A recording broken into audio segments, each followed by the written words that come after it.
presentation, I will show you how to burp a baby.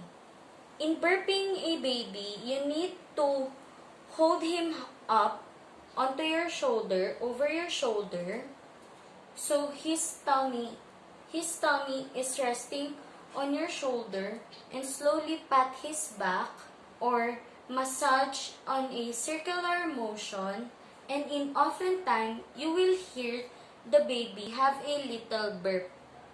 If they're still feel uncomfortable and haven't used to burp, I will try a different position. So I will try laying them across your lap. So let's say this is my lap. Then I will support his face here. So let's say he's already on my lap. Then I am supporting his face over here. Gently and slowly pat his back or try massage his back on a circular motion.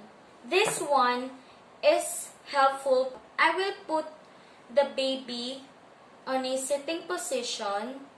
I will support his face with my hand and resting them on my lap.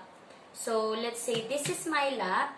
So let's say this is my lap and I am supporting his face and he's resting on my lap, and as I lean her, I will put a little pressure on her back or a circular motion to produce a burp. In those positions, I can help the baby to burp for them not to spit up milk.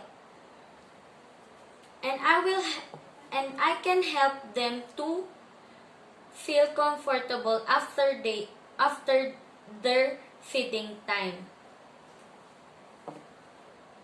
So that's it for my video presentation, ma'am, about to help the baby in burping.